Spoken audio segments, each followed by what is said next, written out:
talvez a gente não tenha lido, tem muito detalhe que eu sei que ele pode trazer, que ele sempre traz nessas palestras, né, para a gente, de que vai preencher de maneira muito bela aí essa noite que nós vamos, né? Vamos fazer então agora uma oração para depois.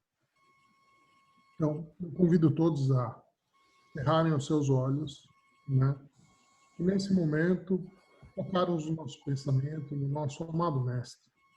Querido mestre, principalmente nessa época que se aproxima do Natal, onde a terra fica em volta, com luzes diferentes, a paz do Senhor, a vossa energia. Parece que toda a humanidade abre um pouco mais os corações para os seus ensinamentos, para as lembranças que fincamos de 2000 anos atrás. E o Espiritismo, essa doutrina maravilhosa, que nos traz hoje tantas informações atualizadas, vem corrigir através desses 2000 anos tudo aquilo que o homem, não por maldade, mas muitas vezes por desconhecimento, aos poucos foi alterando da vossa história. Pedimos as vossas bênçãos, mestre querido, e principalmente ao nosso amigo Humberto, para que nesta noite estejamos com o coração aberto e a mente também, para absorver o máximo possível daquilo que iremos ouvir. Que possamos assim, então, seguir adiante com o compromisso de que aquilo que estamos aprendendo nesse dia possamos penetrar dentro de nós, no nosso íntimo, para aos poucos indo fazermos do nosso dia a dia, do contato com aqueles que nos cercam, algo melhor daquilo que já fomos no nosso passado. Que assim seja. Então, Humberto, muito obrigado de você estar aqui hoje com esse pequeno grupo daqui de Ohio. É uma honra para a gente. Eu sei que você não deixaria de atender, porque você não deixa de atender ninguém que lhe pede, né? Mas meus profundos agradecimentos, né? E que a gente tenha uma ótima noite juntos aí. Agora passo a bola aí para você. Márcio, obrigado pelo convite. Amigos, amigas, boa noite. É sempre uma alegria nós nos reunirmos para estudarmos um pouco mais da doutrina do Cristo, né? Espiritismo é cristianismo redivivo.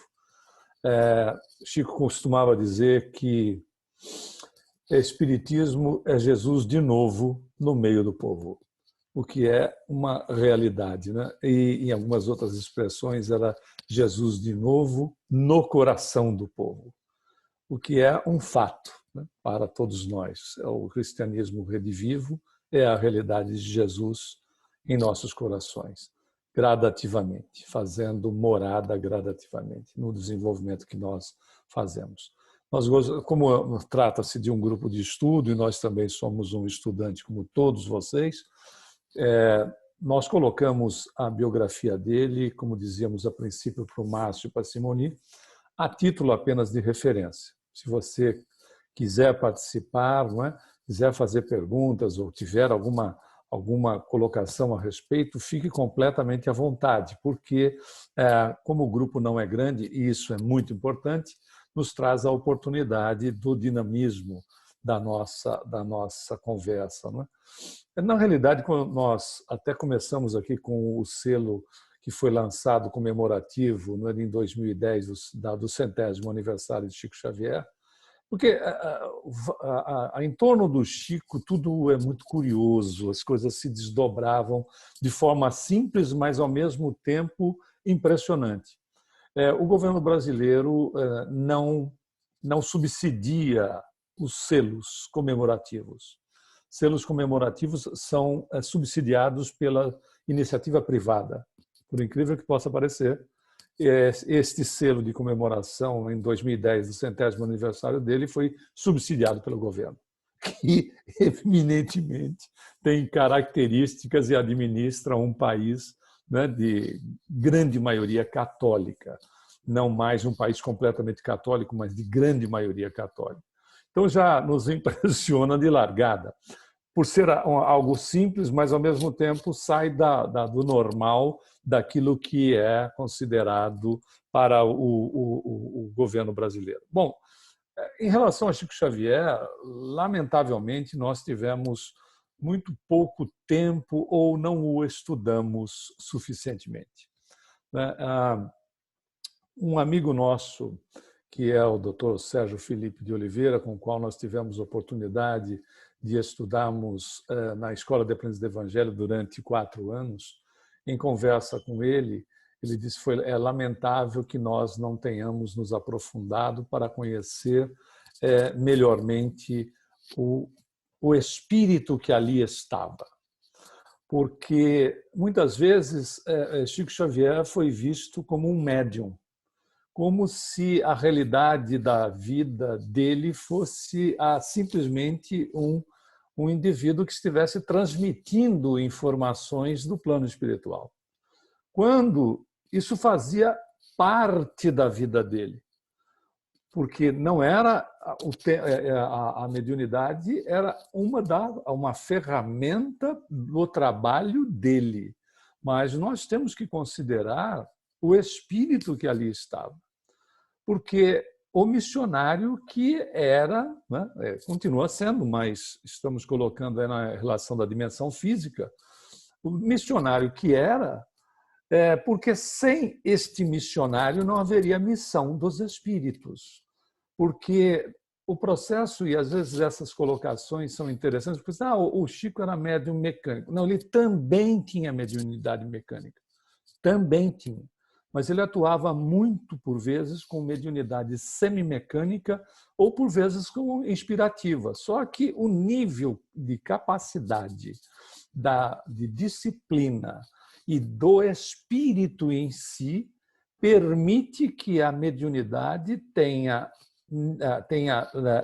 dimensões que nos são completamente desconhecidas.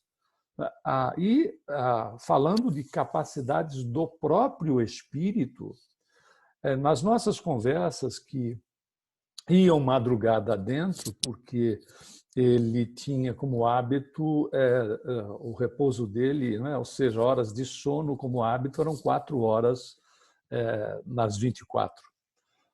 E então as conversas iam madrugada adentro.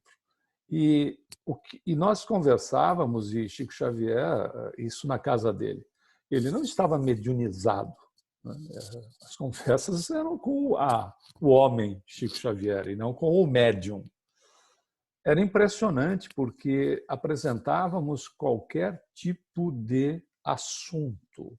Nós podíamos falar de filosofia, nós podíamos falar de política, nós podíamos falar de religião. Bom, qualquer assunto era tratado pelo Chico Xavier homem, e não o Chico Xavier mediunizado, era tratado em grande profundidade de conhecimento de uma pessoa que havia, no mínimo, em muitas ocasiões, vivenciado aquele tipo de experiência que ele narrava.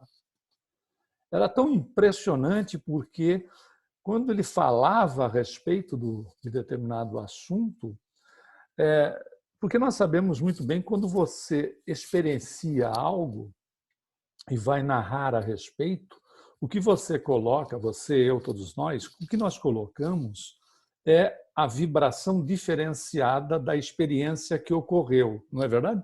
Nós colocamos uma energia que a sensibilidade das pessoas que estão ouvindo percebem que aquilo é real, aquilo foi de fato vivido. E quando muitos dos assuntos tratados por ele, por vezes traziam esta realidade de forma patente, ou seja, a sensação era de que o indivíduo tinha de fato experienciado, ou no tempo, no período do acontecimento, ou até mesmo como uma das figuras participantes de determinado evento em relação à questão da história. Então, quando nós fizemos a colocação a princípio, talvez nós tenhamos estudado muito pouco o missionário em si, né?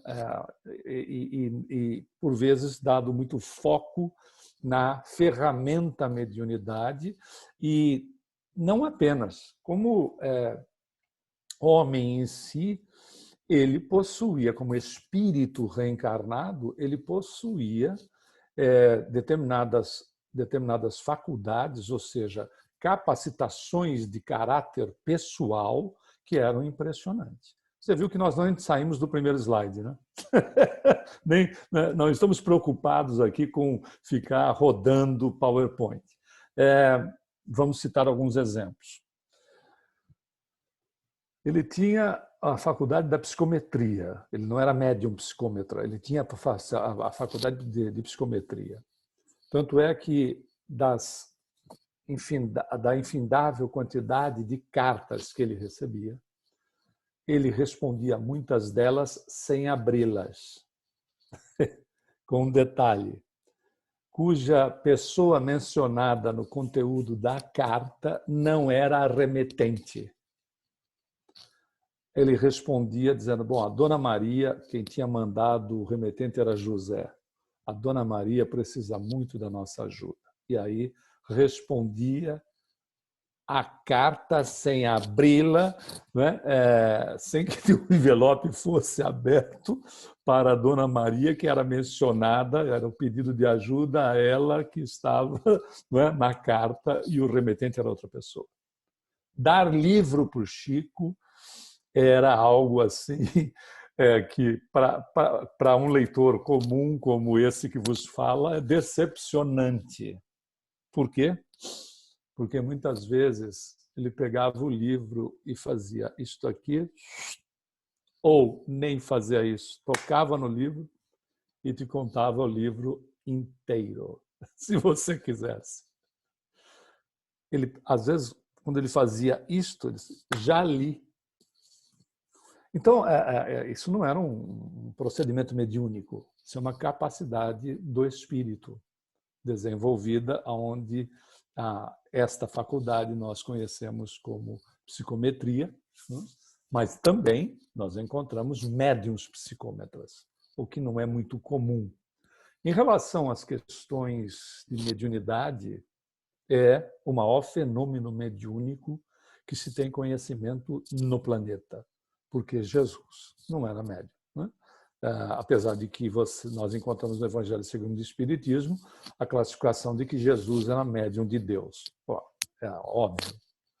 A rigor, todos nós o somos, com as intermediações dos Espíritos. Não é fato? Todos nós o somos com a intermediação dos Espíritos. Jesus tinha suas próprias capacidades, né? Exemplos não nos faltam. Vamos pegar apenas um deles. Quando a mulher toca na veste dele e aquela senhora que era hemorroíça, ou seja, que tinha o que eles falam de fluxo de sangue, que era, na realidade, a questão do processo hemorrágico na menstruação. Quando ela toca na vestimenta dele, ele pergunta quem me tocou. E os apóstolos dizem, mas mestre, está todo mundo querendo te tocando, né? Como é que quem te tocou? Disse, não, tem uma diferença, porque de mim saiu virtude, ou seja, a pessoa entrou no campo vibratório dele e extraiu do campo vibratório que é dele, que é, né, de Jesus, extraiu do campo vibratório dele energias suficientes para que atuasse no perispírito dela e no duplo etérico dela para produzir a cura. Situações de natureza semelhante nós pudemos presenciar. Algumas delas acabaram entrando em livros de biografia do Chico, ou então de passagens do Chico. Algumas delas se transformaram até em livros. Mas, por exemplo, né, situações de que ele tocava. E tem um dos casos da receita do médico que a senhora não tinha dinheiro para comprar os remédios eram muito caros, e ele então orientou para que ela fizesse o seguinte: todos os dias ela pegasse um pedacinho da receita e tomasse com água. Mas antes dele dar esta orientação, ele pegou a receita. Como era um médium de ectoplasmia impressionante, e nós tivemos oportunidade de conferir ao vivo e a cores, em um dos efeitos, assim, porque a questão da materialização de espíritos, que é uma colocação de natureza comum, mas tecnicamente é a aparição tangível, né, a classificação. Esse é um detalhe, sem sombra de dúvida, muito interessante para pesquisa, né? Porque não é show espírita, é pesquisa. Você conversa com o espírito diretamente. Mas as coisas começavam assim no Evangelho no Lar, com ele, onde nós colocávamos garrafas de água para serem fluidificadas durante o Evangelho no Lar. Então, o ectoplasma saía, isso também, às vezes, na psicografia, no Grupo Espírita da Prece, lá no centro, que ele era o dirigente, né?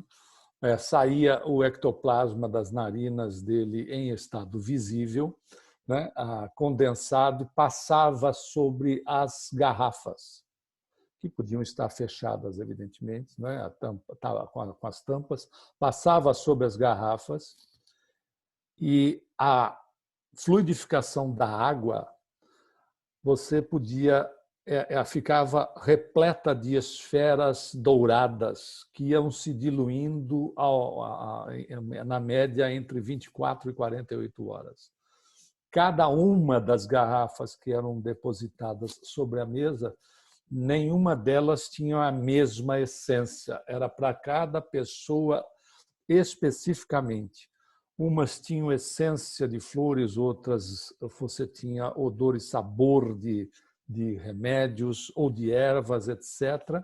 E para se tomar a água magnetizada ou fluidificada do Evangelho no lar, na casa dele, precisava se diluí-la em 4 partes, porque a condensação de fluidos era tamanho que chegava a criar uma ardência se tomasse ela pura, para se ter uma ideia. Isso era a capacidade do próprio Chico, né? A questão não havia um efeito espiritual ali, havia uma condição dele, de doação dele em relação àquilo que estava, da mesma forma que é a da receita, porque ele tocou na receita, óbvio, ele magnetizou a receita, ele fluidificou, o nome que nós quisermos, né? E aí ele pede para a senhora, diz assim, como essa medicação é muito cara, a senhora então pegue um pedacinho dessa receita por dia e tome com água, da mesma maneira que o médico recomendou. E a mulher voltou lá curada.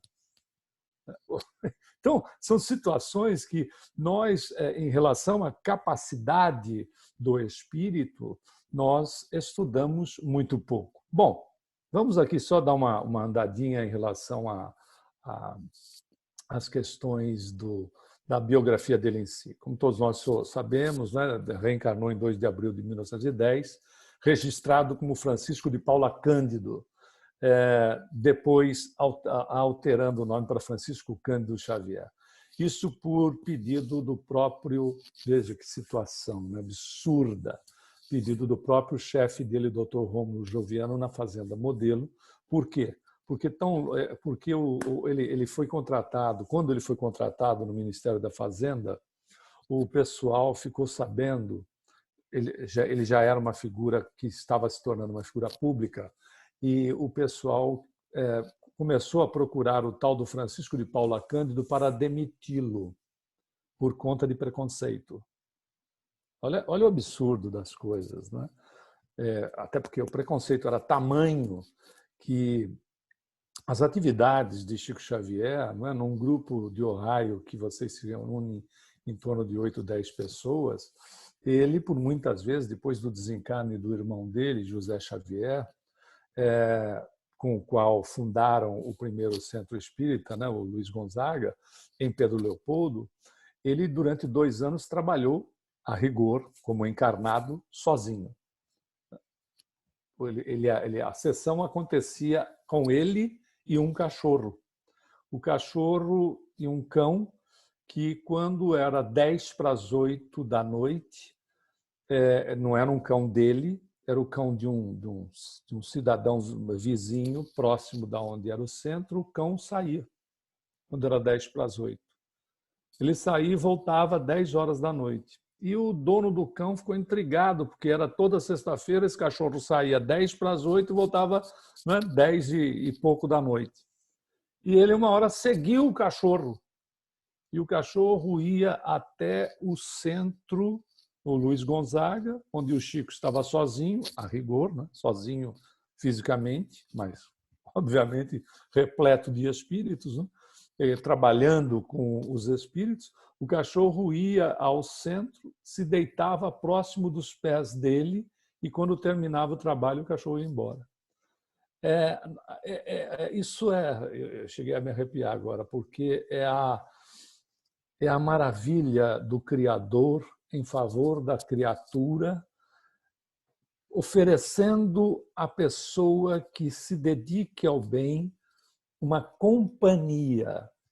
Esse fato se repete quando ele psicografa Paulo e Estevão, que durante todo o período da psicografia, cerca de 8 a 9 meses, do livro Paulo e Estevão, ele teve a companhia de um sapo. E quando ele chegava na salinha que o Dr. Rômulo Joviano, na casa dele, designou para ele, porque o Chico morava com a família toda, né? E vocês estão vendo essa foto da casa, a foto não eram essas duas casas, isso é uma casa germinada, era uma só, né? Só uma parte, a parte da direita, com as duas janelas. Imagina você viver nessa casa com 16 pessoas além de você, 17. Porque o seu João Cândido Xavier, o pai de Chico Xavier, ele se casou inicialmente com a Dona Maria São João de Deus, que é o nome dela completo, e tiveram 9 filhos, né, dos quais um deles é o Chico. E depois a Maria João de Deus desencarna quando o Chico tem 5 anos de idade, e ele se casa com a Cidália Batista. E com a dona Cidália Batista, que o Chico tratava ela como mãe Cidália, dada a bondade dessa senhora para com ele, que o tratava como filho dela e os demais também, o João teve mais 6 filhos. Então imaginem, os 2 adultos mais 15 filhos são 17 pessoas. Como é que era para se viver, né, para dormir, etc. Era uma situação de todo mundo junto, né? Todo mundo junto, todo mundo agora. Interessante, vale destacar a respeito da Dona Maria São João de Deus, que você vai encontrar uma obra de 1935 que se chama Cartas de uma Morta. A Dona Maria João de Deus era uma senhora analfabeta, e que os esforços da vida dela lavava roupa para fora, conhecida no interior do Brasil como lavadeira. A Dona Maria João de Deus, nesse livro Cartas de uma Morta, recebida pelo próprio filho, né, pela psicografia de Chico Xavier, ela, depois do seu desencarne, ela é convidada para visitar dimensões de outros planetas mais evoluídos, muito mais evoluídos que o nosso. Vale a pena a leitura, porque lá ela vai descrever, né, um dos planetas que ele tinha 3 estrelas, uma laranja, uma amarela e uma vermelha, que a NASA só conseguiu comprovar isso quase 75 anos depois, mais ou menos, algo assim, se nós não nos enganamos com a quantidade de décadas, através do Hubble, que encontrou um planeta orbitando 3 estrelas, uma laranja, uma amarela e uma vermelha. Ela vai em diversas civilizações de outros planetas. Veja, então, o espírito Maria São João de Deus estava, mas já era um espírito de grande envergadura. Isso é importante, porque muitas vezes o indivíduo está.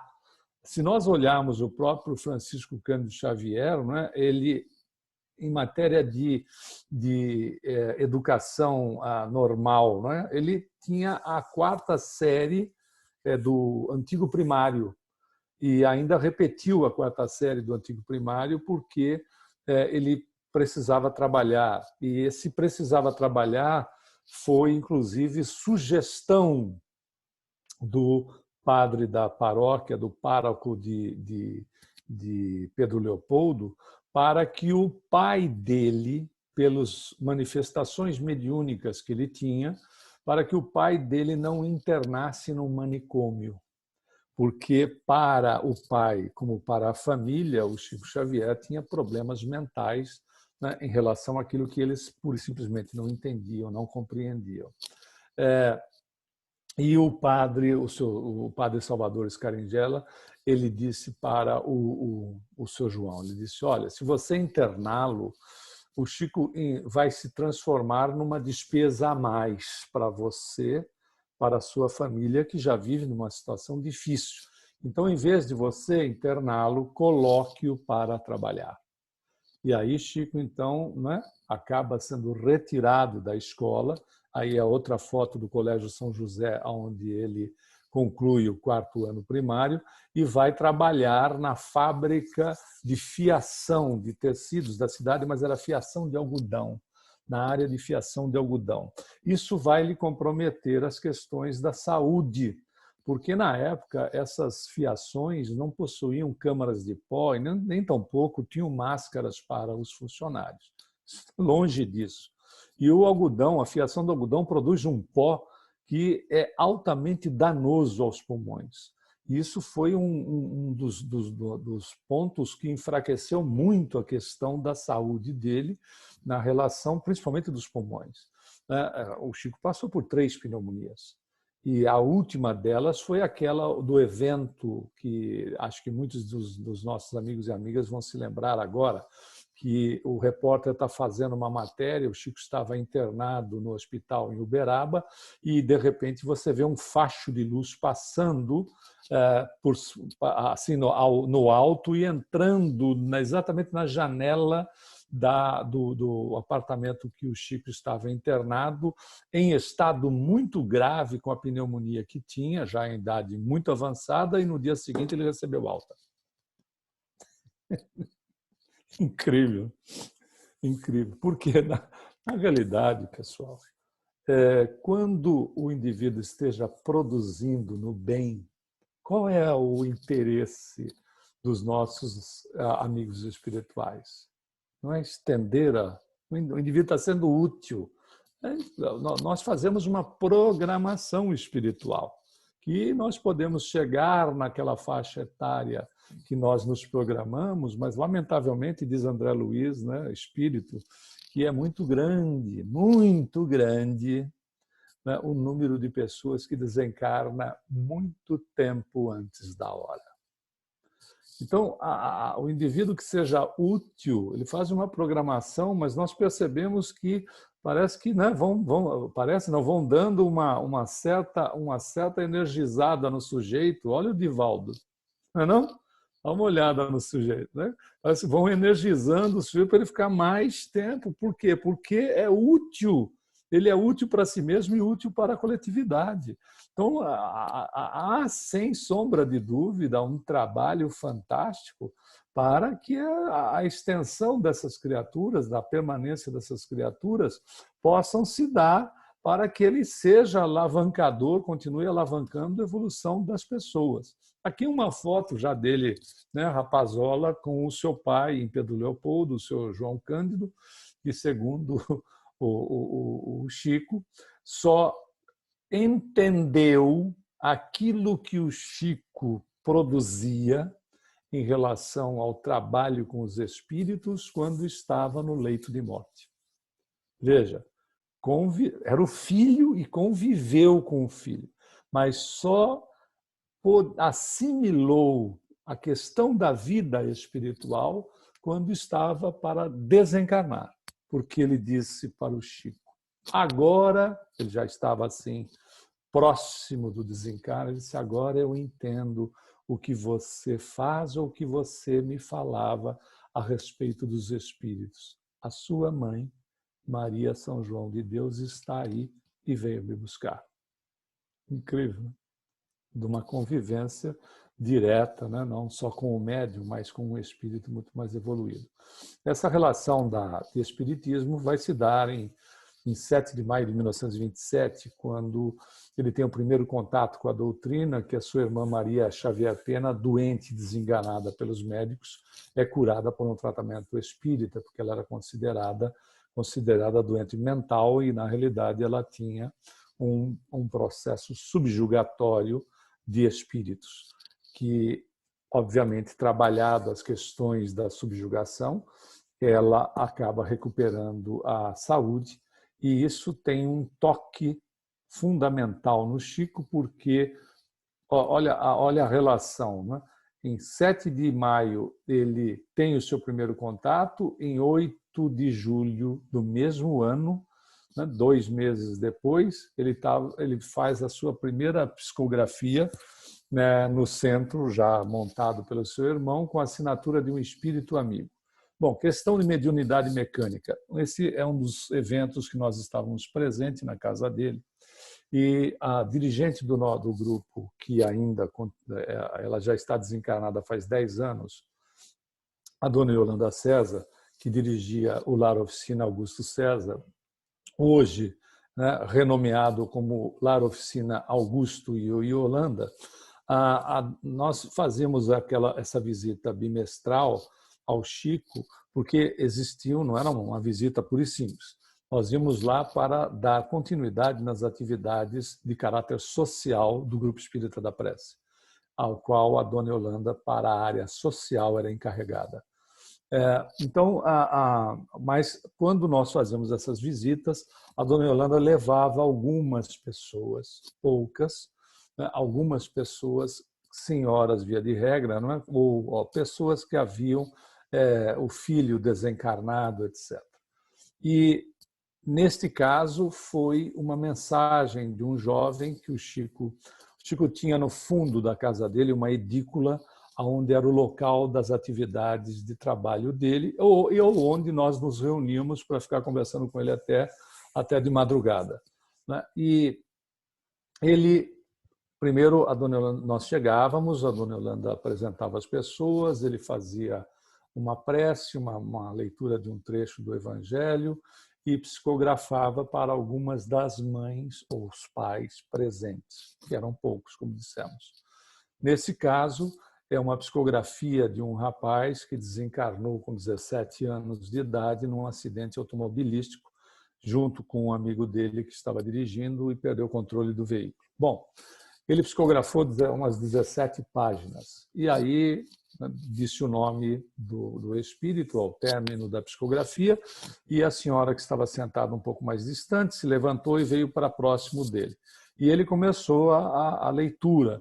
E o que era de impressionar nas mensagens, como é de conhecimento de todos nós, era uma riqueza de detalhes. Às vezes, informações que a própria pessoa não sabia e que depois ela ia conferir, né, de nomes, parentesco, às vezes até mesmo apelidos e coisas assim. Mas a emoção era muito grande, né, e altamente contagiante para os presentes, quando ele virou a página final, porque durante certo período de tempo, quando estava para o término da mensagem, o Chico começou a desenhar.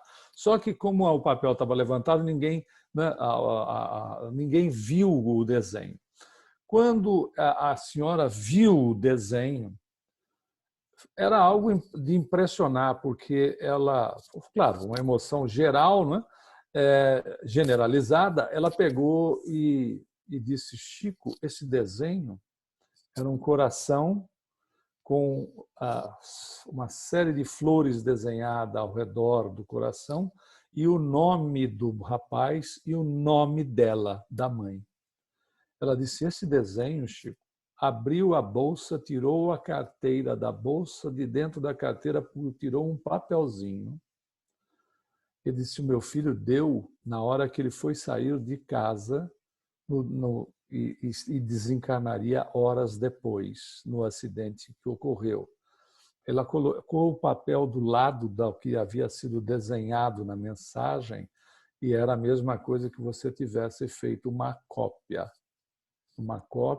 em máquina copiadora. Tamanha era a fidelidade e os detalhes. Ela disse: o meu filho foi sair, disse: mãe, fiz para você. Nem o meu marido, ela diz, sabia da existência desse desenho que eu tenho guardado dentro da minha carteira. Tanto é que em tribunal, né, mais de uma vez, em 2 processos, mensagem recebida pelo desencarnado inocentando o réu foi assinado pelo desencarnado e feita a conferência datiloscópica da assinatura do encarnado com a identidade. Nós temos fotos desses casos, mas não trouxemos aqui, porque senão nós não terminaríamos hoje, não é? Quantidade de informação que tem. A assinatura da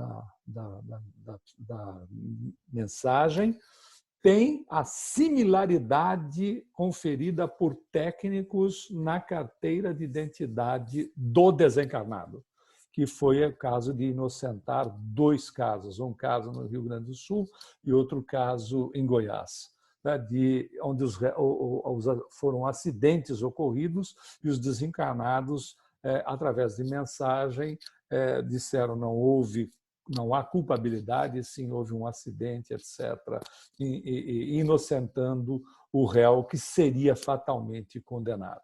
Bom, as suas psicografias, algumas curiosidades. Essa é uma psicografia chamada de especular, que foi recebida, não é? Psicografada em inglês ao contrário. Para se ler, você coloca um espelho, por isso que é especular. Quando você coloca um espelho, então ela foi psicografada em inglês ao contrário, lembrando que o Chico não falava inglês. O que ele falava era pouquíssimo, e ele recebeu mensagens em inglês, em espanhol, em alemão, em árabe, e o que é mais, entre outras línguas, e o que era mais impressionante, até em braille, furando o papel. Essa é uma mensagem em braille recebida para a presidente da instituição de braille de São Paulo, cuja presidente anterior desencarnou, a vice que assumiu foi ao Chico Xavier e a presidente, todas elas tinham deficiência visual congênita, né? Ou seja, nasceram cegas. Então, como é que, né, seria a mensagem? A mensagem foi feita em braille para aquela que assumiu o lugar da desencarnada. É algo de impressionar, não é não? Ou seja, a capacidade mediúnica de um espírito que só pode ser um espírito de grande envergadura para ter uma capacidade dessa natureza. Essa é uma materialização ou uma aparição tangível feita pela mediunidade, realizada pela mediunidade ectoplásmica de Chico Xavier. Então, ele cedendo o ectoplasma, o Emmanuel se materializou com a vestimenta que você vê de um romano, como as características de Públio Lentulus, e segurando uma tocha, né, que iluminava o ambiente. E se você olhar na fotografia, lamentavelmente, os equipamentos eram de baixa qualidade, né, para registrar o evento. Você olhar o centro do tórax de Emmanuel é cheio de estrelas e o que se salientava, lamentavelmente, não dá para ver adequadamente, é o Cruzeiro do Sul nesse centro. Na parte de trás da foto está aqui, materialização Pedro Leopoldo, assinado pelo próprio Chico Xavier. Essa é uma das materializações, né? E que foi, como dissemos, né, Emmanuel, foi Públio Lentulus que descreveu Jesus em carta para Tibério, o César da época, o imperador, que acho que a grande maioria dos nossos amigos e amigas que nos acompanham devem ter já acessado na internet. Interessante verificar que ele descreve nessa carta Jesus e descreve Maria, dizendo que Jesus era muito parecido com Maria e que Maria era uma das donzelas mais lindas da região. Aí está Maria descrita por Emmanuel através do Chico para o fotógrafo e desenhista Vicente Dávila de São Paulo, que foi desenhado em 1º de dezembro de 1984. Aqui um desenho da Maria, então, descrito pelo Emmanuel, claro, como Públio Lentulus ele a conheceu, né, como ele também conheceu Jesus, e uma das grandes obras dele, entre várias outras, é há 2000 anos que Jesus faz o convite, você pode me seguir agora ou daqui a 2000 anos. E esse é um outro desenho de Jesus, né, para nós se notar a questão da parecença de ambos. Jesus, na configuração que nós classificaríamos, né, já de algum tempo, era um gato, né? É ou não é? Claro, espírito elevado é gente bonita, gente de bom humor. É descrito às vezes um Jesus, né? Parece que entristecido. Isso é um absurdo. O próprio Públio Lentulus na carta diz que Jesus nas palestras, né, alegrava muito. Ou seja, claro, um espírito elevado, um espírito crístico, a aproximação dele já lhe transmite alegria. Sem nenhuma comparação, nós nos lembramos que estar próximo do Chico, e não era muito próximo, porque nós víamos isso em pessoas que estavam lá no grupo Espírita da Prece, apinhado de gente, né, que, quando terminava o trabalho, faziam fila de 500, 700 pessoas. E eu não sei se vocês têm conhecimento do porquê ele começou a usar peruca. Alguém tem conhecimento aí do porquê ele começou a usar peruca? Não. Porque faz o seguinte, fique completamente careca e coloque 500, 700 pessoas numa fila indiana e há uma fascinação por careca, né? Porque lembra muito a questão oracular, né? Aquela bola de cristal. Todo mundo quer dar uma passadinha de mão, umas beijocas, às vezes, na careca. Imagina 700 pessoas querendo passar a mão na sua careca. Então, como a pele é muito sensível, feria. E para ele não tirar a mão da pessoa, ele começou a usar uma boina. O pessoal fazia o quê? Destampava a careca dele, tirando a boina, sentava ali umas beijocas ou umas passadas de mão e enfiava a boina de novo. Ele mudou para uma peruca. Incrível! Para exatamente não agredir a sensibilidade das pessoas, tirando a mão da pessoa que queria, de repente, tocá-lo, e fazia isso muito, assim, não era todo mundo, mas a grande maioria fazia isso, né, na calva dele. Olha que situação de respeito pelo próximo. Tanto é que o Adelino Silveira tem, no livro dele, que fala a respeito de Chico, Cisco de Francisco, o nome do livro do Adelino Silveira, que o Chico, né, todo mundo queria beijar a mão dele, ele beijava a mão de todo mundo. E algumas vezes o lábio dele, de tanto ele beijar a mão das pessoas, porque às vezes tinha muita gente com as mãos mais ásperas e coisas assim, o lábio começou a sangrar. E o Adelino estava próximo e disse: mas Chico, por que você beija a mão de todo mundo, né? E os seus lábios estão até sangrando. Aí o Chico virou e disse assim: porque eu não tenho mais força para me agachar e beijar os pés deles. Que incrível, né? Não lembra uma verdadeira condição de um apóstolo quando Jesus disse que vinha para servir e não ser servido, e foi lavar os pés dos discípulos? Olha, não, claro que não tem nenhuma comparação, mas a relação, né? Bom, falávamos de Emmanuel, que se encontrou com Jesus, que vem depois, na próxima reencarnação, como Nestório, no romance 50 anos depois, e você encontra ele também como Basílio no livro Ave Cristo, para encontrá-lo depois como Padre Manuel da Nóbrega, que fundou com Anchieta a cidade de São Paulo, e o Frei Damiano de Renúncia. Tem outras várias resistências, essas são aquelas que mais se destacam. E você encontra esse mesmo Emmanuel na mensagem chamada O Egoísmo, intitulado O Egoísmo, no capítulo 11, no item 11 do Evangelho segundo o Espiritismo. Aquele Emmanuel é esse mesmo Emmanuel que viria trabalhar com o Chico. Sempre exigiu disciplina até para um puxador de carroça. Porque certa feita, na segunda vez que o Chico teve pneumonia, ele estava assim, muito mal, e o Emmanuel apareceu e ele disse para o Emmanuel, o senhor, sempre ele tratou o Emmanuel de senhor, o senhor sabe que eu acho que agora eu estou desencarnando. Aí o Emmanuel disse para ele, você não vai desencarnar. Disse, mas eu já estou me sentindo saindo do corpo. Ele disse, você não vai desencarnar. Ele disse, mas como é que o senhor pode ter tanta certeza? Ele disse, é simples. Quando você tem uma carroça e você compra um burro novo, você coloca o burro para puxar a carroça, você quer que ele vá para a direita, ele vai para a esquerda. Você quer que ele vá para a esquerda, ele vai para a direita. Você quer que ele ande mais rápido, ele empaca. Dá um tremendo de um trabalho.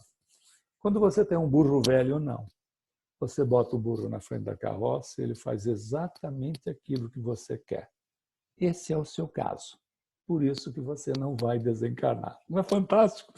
Que a gente acha que, né, mentor espiritual vai ficar passando a mão na cabeça da gente. Tanto é que naquele olho que ele tinha um problema, né, que ele era praticamente cego daquele olho e que lhe doía muito, numa das oportunidades, numa sexta-feira que ele estava acamado com uma dor enorme no olho, o Emmanuel apareceu e diz assim, o que você está fazendo aí que você não foi para o centro até agora para iniciarmos o trabalho? Ele disse, mas eu estou com muita dor no olho. Ele disse assim, ter 2 olhos é privilégio. Levante-se daí, vamos trabalhar. Veja, mentor não é para dar moleza, né? Em 32, ele vai lançar o seu primeiro livro, que é Parnaso de Além Túmulo, com vários poetas que vale a pena ser lido. Como dissemos, era médium de efeitos físicos. Isso aqui é a materialização da Meimei, que é a Irma de Castro Rocha, conhecida como Meimei, que você encontra no livro Entre a Terra e o Céu como Irmã Blandina. É essa mesma Meimei que cuida de crianças lá no plano espiritual. Aqui, uma materialização da irmã Josefa, que Chico participa do trabalho, mas não como médium de ectoplasmia. O Peixotinho está aí exalando o ectoplasma pela boca para a formatação da irmã Josefa, que está aqui de braço dado com o Chico mais essa senhora. E nessa outra foto, lamentavelmente, a granulação é gigantesca, mas você tem detalhes do crucifixo e do rosto dela, etc., numa materialização de natureza perfeita. E você conversa e, olha, veja que coisa interessante, ela está de braço dado com o Chico e também pegando no braço dessa outra senhora. Em 35, ele entra no Ministério da Agricultura, essa foto é da mesa dele, onde você tem aí o livro de registros, a garrafa do lado era para tinta, porque a caneta era tinteiro, e do lado esquerdo, esse negócio que está ali do lado se chama mata-borrão, porque se escrevia, tinha uma quantidade de tinta muito grande, e usava aquele treco para tirar o excesso da tinta para poder virar a página. Uma das coisas que aconteciam nesses episódios na Fazenda Modelo eram piadas no escritório. As pessoas, na hora do almoço, lembre-se que estavam na fazenda, era mais afastada da cidade. As pessoas começavam as suas atividades culturais, jogar dominó e contar piada. E não tem problema nenhum contar piada quando essas piadas não denigram pessoas ou instituições, não é verdade? São coisas inteligentes e não depreciativas. Mas o pessoal contava algumas coisas, às vezes, né, depreciativas, desagradáveis, e todo mundo caía na gargalhada e o Chico não. E aí o pessoal parava e dizia assim, ué, Chico, você não entendeu a piada? Quer que a gente explique? Não, aquele jeitinho mineiro dele, não, veja bem, tentava arranjar uma desculpa. E aí, quando, numa das vezes indo para casa, o Emmanuel apareceu e disse assim, Chico, quando as pessoas contarem piadas para você, você não precisa repassar para outras pessoas, mas pelo menos por caridade, ache graça. Genial. É a mesma coisa que acontece às vezes com a maledicência, conhecida vulgarmente como fofoca. Não dá para dizer para o fofoqueiro que ele é um fofoqueiro ou uma fofoqueira, porque nós vamos passar a ser, evidentemente, o primeiro alvo da fofoca deles a partir desse problema, desse momento. Mas dá para a gente ser o túmulo em relação àquilo que está nos sendo contado, que está nos sendo dito. Né? Ou seja, nós podemos não passar para frente. Falamos já do livro Paulo e Estevão, que é uma das... Aliás, ele tinha 3 livros da sua preferência de todos eles. Este é o primeiro. O segundo é Boa Nova, que, aliás, nós estamos estudando lá no KSSF e o Márcio também participa. Acredito que possa ter mais pessoas que participem aqui do grupo de Ohio. Né? E era esse, o Paulo e Estevão, o Boa Nova e, evidentemente, a Cartas de uma Morta, que, como já falamos a princípio, é o livro da autoria de Maria São João de Deus, que era a mãe dele, assim conhecida como primeira mãe, dado que ele também tratava a Dona Cidália como mãe. Paulo e Estevão tem aspectos curiosos, não só aquela história da Companhia do Sapo, mas as questões de como foi produzido. O Emmanuel não queria interferência nenhuma em relação à produção do livro. Interferência imaginativa, porque à medida que ele podia estar psicografando, ele podia imaginar algumas cenas. Então foi montado naquele quartinho na casa do Dr. Rômulo Joviano determinados equipamentos onde produziam algo como se fosse uma viagem no tempo. Ele estava dentro de um teatro vivo, onde ele não interferia nos personagens, mas ele ouvia as conversas, via as cenas, sentia a temperatura do local, não do ambiente que estava, da ocorrência, bem como a vibração das pessoas. O que era mais interessante, inclusive, quando Paulo cai do camelo e vê Jesus, Chico também viu Jesus. Imagina a cena quando Jesus faz o questionamento: Saulo, Saulo, por que me persegues? Imagina a possibilidade, né, de compartilhar com Paulo, porque foi um processo de clarividência, a visão do Cristo, questionando o Paulo a respeito disso. Em 1944, ele publica Nosso Lar, que se tornou um verdadeiro best-seller, vendendo mais de 2 milhões de exemplares, com as questões daquilo que André Luiz traz da realidade dimensional paralela, que não sofre grandes alterações. Né? Ele vai descrevendo, isso aqui são imagens produzidas por Mozart Couto, um desenhista que trabalhou inclusive com Maurício de Souza, aonde o filme Nosso Lar se baseou nessas imagens produzidas pelo Mozart Couto, retiradas, evidentemente, do livro Nosso Lar, mas também do livro Cidade no Além, que é a Igorina Cunha, uma médium de desdobramento consciente, foi levada para o Nosso Lar algumas vezes para visita. O Chico também visitou o Nosso Lar. Essa história é um pouco mais longa, uma outra oportunidade nós podemos falar a respeito. E aí ela visitava Nosso Lar, ia lá na casa do Chico, a Igorina, que era sobrinha de Eurípides Barçanufo, já desencarnada, de Sacramento. Ela ia até Uberaba, na casa do Chico, e conferia com o Chico, fazia os desenhos. Né? Esse livro Cidade no Além, você não tem esses desenhos, porque esses desenhos são produzidos por um desenhista. Mas os desenhos que ela fazia, ela conferia com o Chico. Cada quadradinho desta ponta dessa estrela é um quarteirão inteiro de residências. São situações belíssimas, né, que ele vai descrevendo a vida social, né, natural no Nosso Lar, as questões relacionadas a transporte, que é o aeróbus, né, a outros salões de reunião que eles encontram, e a questão da cidade, na hora que o André Luiz recebe a condição de cidadão de Nosso Lar. Lia pensamentos com a naturalidade que você me ouve. Tanto é que as questões de ler pensamento, há um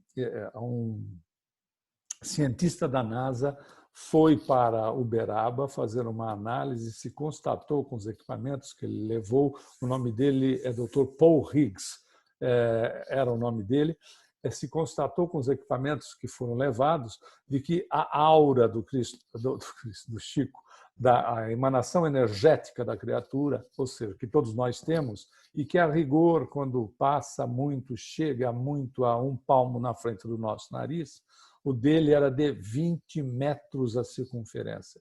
em 20 metros de circunferência. Se você entrava, ele sabia o que você estava, todos nós, pensando. Exemplo, numa das vezes, ele conversando com a dona Yolanda, falando das belezas do nosso lar, que ele havia visitado, como dissemos, né? Nós pensamos, bom, eu era um garoto naquela época, né? Eu pensei, se esse povo no nosso lar come lá conforme o André Luiz falou, veja se isso é coisa para se pensar.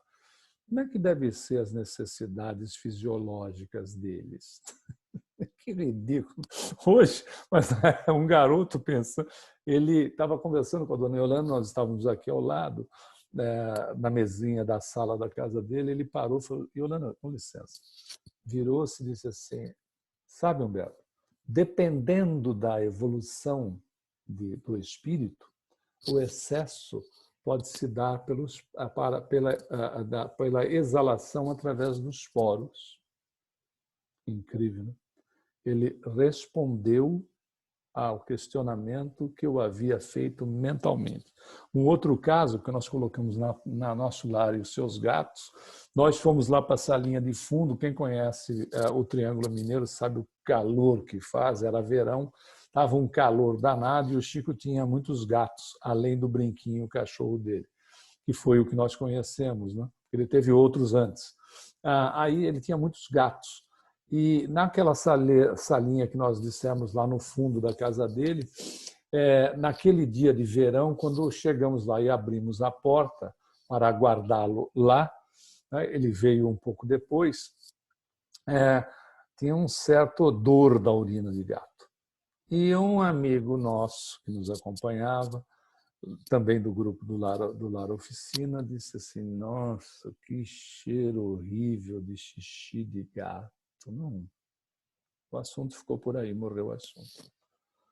Aí o Chico chegou, foi aquela conversa toda, etc. E do nada ele vira para esse nosso colega e diz, sabe, Samuel, eu gosto muito dos meus gatos. Aí já começou a ficar aquela situação embaraçosa. Eu disse, Chico, eu já percebi.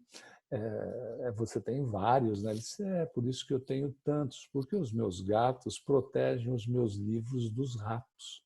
Eles não deixam que os ratos comam os meus livros. Mas você gosta de gatos, Samuel?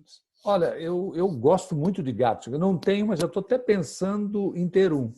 Disse, eles são muito interessantes, animais muito inteligentes. Às vezes, a urina deles produz um certo odor, principalmente na época do verão, não é verdade? Ou seja, ele havia captado, estando, né, a grande distância, havia captado o comentário que havia sido feito.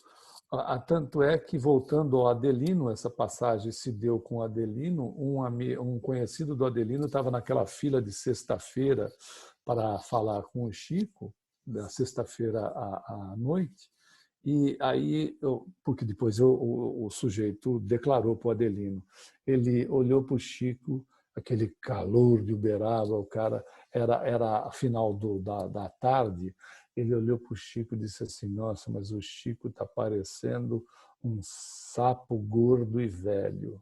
Ele pensou. Quando ele chegou perto do Chico, o cara disse, aí, Chico, como é que você está? Disse, levando a vida, como um sapo velho e gordo, levando a vida.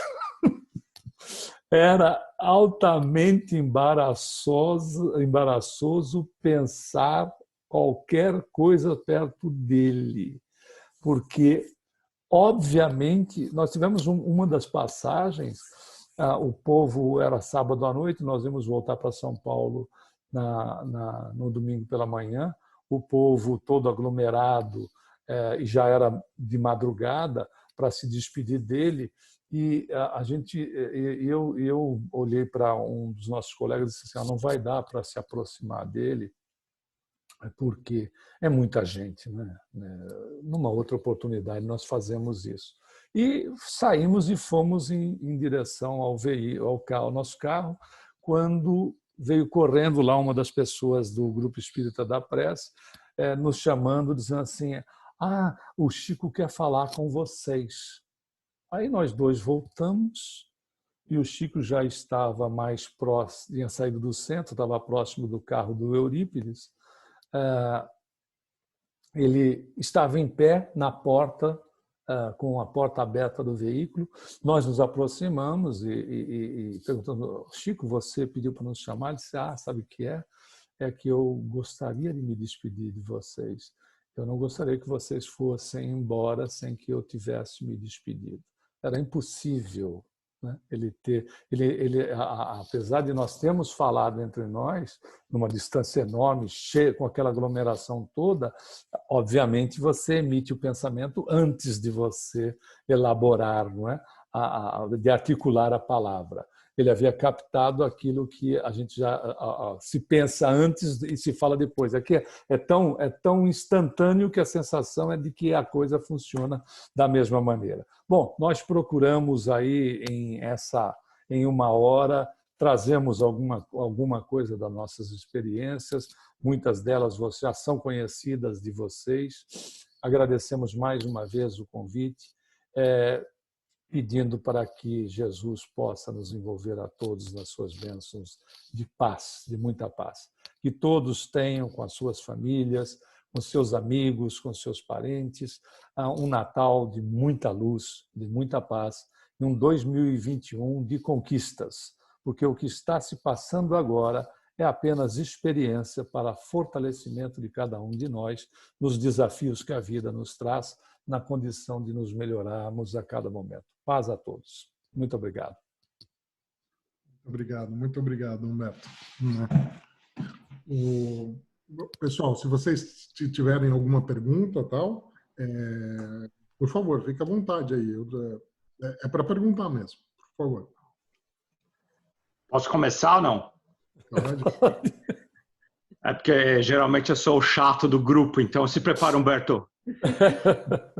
Eu assisti algumas palestras do Geraldinho, a pergunta de $1 milhão, e o Geraldinho fala que o Chico é a reencarnação do Kardec. Na sua opinião pessoal, isso é possível, não é possível ou não interessa? O ponto não é só o Geraldinho que fala. Quem aceita a reencarnação de Chico como Kardec é também o Geraldinho. Né? Okay. Mas o Bacelli... Geraldinho mencionou... Tem um livro, né? Parece que tem um livro, eu não lembro o nome do livro. Kardec Prossegue, que é do Adelino Silveira, que eu citei mais de uma vez aqui, que tem outros livros, mas esse Kardec Prossegue é do Adelino. Bom, eu acho que a sua pergunta merece respostas, porque existem outras pessoas. Por exemplo, se você pegar o Dr. Décio Iandoli, ele também já falou em palestras que ele não tem disso a menor dúvida. A doutora Marlene Nobre, que também conviveu com o Chico, também não tinha a menor dúvida. O Bacelli, que nós conhecemos, tanto ele quanto a família, quando ele teve a mediunidade dele educada pelo Chico e trabalhou 25 anos mediunicamente junto com o Chico e tinha uma relação com o Chico muito próxima, livros que eles lançaram, inclusive, juntos. Eu vi Bacelli, lá no Grupo Espírita da Prece, receber mensagem de Emmanuel com o Chico na mesa. Enfim, também coloca isso. E esse livro, Kardec Prossegue, o Adelino, depois que escreveu, levou para o Chico. O Chico leu e presenteou esse livro para várias pessoas, onde nesse livro textualmente está dizendo que ele é Kardec. Bom, eu vou dar a minha opinião pessoal. A minha opinião pessoal tem força de ser só uma opinião, que é minha. Não é verdade? Como a sua tem força de ser uma opinião, que é sua. Para mim, não tenho a menor dúvida. Nunca tive. Apesar de ter um dos amigos do grupo, nós éramos em 6, então o grupo sempre foi muito pequeno, né? Um dos amigos do grupo não aceitar de maneira alguma esta posição, né? Eu, particularmente, nunca tive dúvida. Porque alguém que fala de Kardec ou das obras de Kardec e ter na mente o Evangelho segundo o Espiritismo inteiro aos 5 anos de idade, são situações que não, sabe, começam e a capacidade do indivíduo. Falar de Kardec, você tinha, quando ele falava de doutrina espírita, ou mesmo do próprio codificador, claro que nós estamos num grupo de estudo, um grupo menor, então eu estou expressando apenas a minha opinião. Se ele foi ou não foi, o ponto central é que ambos fizeram um trabalho fabuloso, porque espiritismo existe antes e depois de Chico Xavier, né? Você tem Kardec, depois você tem um grande nome que é Bezerra de Menezes, e depois você tem um outro divisor de água, que é Chico Xavier. Então, se foi ou não foi, a verdade é que o trabalho de ambos é excepcional. Mas, quando ele falava de Kardec, eu falava de doutrina, a impressão minha, pessoal, é de que era o próprio falando, com riqueza de detalhes que não estavam em biografias e não estão em biografias de Kardec. Com riqueza de detalhes sobre o codificador que eu nunca encontrei em biografia alguma e nem mesmo de biografia de contemporâneos de Kardec. Da onde vinham essas informações? Tudo tem que ser soprado pelos espíritos. O indivíduo vivia mediunizado 24 horas por dia. Eu comecei a nossa aula, né, ou a nossa palestra, fazendo exatamente colocações contrárias de que não era o médium, era o espírito que estava ali reencarnado de grande elevação e capacidade, um verdadeiro, definido por Divaldo Pereira Franco, né? Um apóstolo do bem, né? Um apóstolo do Cristo. O que leva as pessoas até colocarem, e o Geraldinho faz colocações dessa natureza, aí eu particularmente não sei o que te dizer, de que ele poderia ter sido até João, o apóstolo. Bom, isso... O terreno fica terreno de especulações, né? Apesar de eu achar a sua pergunta extremamente importante e fico no terreno das especulações. Mas a importância fundamental é a realização do trabalho e era aquela criatura que ali estava, aquele espírito que exemplificou o Evangelho, né? Em relação à sua vida, no começo, no meio e até o fim. Exemplificou o Evangelho em tempo integral, vivenciou o Evangelho em tempo integral, tanto nos aspectos da assistência espiritual como da assistência social. Você tinha ali um apóstolo do Cristo. Agora, se foi A, B ou C, pouca diferença faz, né? E sim a importância do trabalho em si. Eu tenho visto muitas palestras do Geraldinho, eu o conheço, tenho contato com ele. Passei a ter muito mais contato com ele depois da partida do Chico, do que efetivamente eu muito pouco me encontrei com ele na casa de Chico Xavier ou no grupo Espírita da Prece. Porque quando a Dona Yolanda e o grupo nosso ia, era marcado... nós íamos bimestralmente na quarta-feira e voltávamos no domingo. A Dona Yolanda marcava com o Chico esse período, a cada 2 meses, esses dias, para que as atividades do grupo, na questão da realização das atividades de caráter social, pudessem ocorrer sem você ter uma quantidade enorme de gente que vinha visitá-lo com regularidade. Porque as visitas na casa dele, não só nos centros, mas na casa dele, eram intensas, né? Eram intensas. Então, havia uma certa reserva e era combinado isso com ele antes. Nós não tínhamos muito contato com outras pessoas. E as situações que nós procuramos descrever no nosso livro, que se chama Cisco Cândido Xavier, foram situações que nós não encontramos em outros livros. Nós teremos muitas passagens para comentar, né, de momentos vivenciados ou de passagens de histórias contadas pelo próprio médium. Mas, então, procuramos em outros livros. Era de uma riqueza, como nós dissemos a princípio e repetimos, de quem vivenciava aquela realidade. Uma delas foi quando ele falou que ele sabia como era o coração de uma mãe, principalmente com a dor da perda de um filho, que ele contou uma das experiências dele, que ele havia sido mãe numa das vivências dele na Espanha. E aí ele detalha, é por isso que ele falou assim, por isso que eu sei o que uma mãe sente. Mas quando ele falou, era impressionante, porque quando ele falava isso, você sentia que aquilo era uma experiência, era uma transmissão, era real aquilo, né? Estava na energia. Agora, quando foi perguntado para ele diretamente, eu perguntei para ele sobre André Luiz, eu quis saber quem era André Luiz. E aí foi simples, ele virou e disse, André Luiz foi Carlos Chagas. Eu perguntei sobre Hitler, ele disse, não posso te dizer absolutamente nada onde está, porque o Emmanuel me solicita que eu não o faça. E um amigo nosso chegou-se a ele e disse assim, Chico, onde é que está Kardec? Aí o Chico ficou olhando para ele, ficou olhando, o Chico estava sentado, o Samuel, esse nosso colega, que é o dos gatos, lá que a gente contou da urina dos gatos, em pé. Aí o Chico ficou olhando para ele e aí, de repente, o Chico disse assim, Samuel, aonde andará esse homem? Morreu o assunto aí.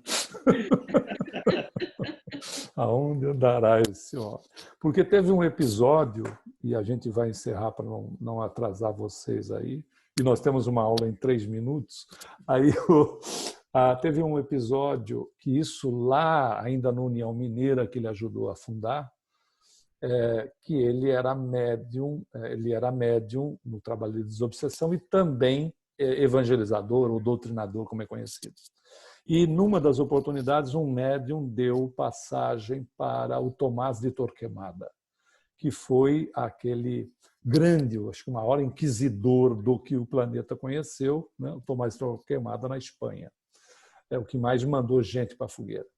E ele conversando com o Tomás de Torquemada, né, através do médium, o Tomás de Torquemada virou-se para ele e disse assim, calha a boca, seu francês tolo. Bom, acabou lá a reunião, etc. E aí o pessoal chegou no Chico e disse assim, tá vendo como você é Kardec? Porque o Tomás de Torquemada chamou você de francês tolo. Ele disse assim, isso não quer dizer absolutamente nada, porque quem não foi padre, freira ou francês não reencarnou no Brasil. Beleza de saída, né? Pessoal, muito obrigado mais uma vez. Né? Fiquemos todos em paz. Muito obrigado, viu? Muito obrigado pela noite de hoje, viu? Um grande abraço. Muito obrigada, Humberto. Obrigado, Humberto. Obrigado, cuidem-se. Muita paz Muito a bem. todos. Obrigada. Obrigado. Beijo, tchau. Obrigado, tchau. Tchau.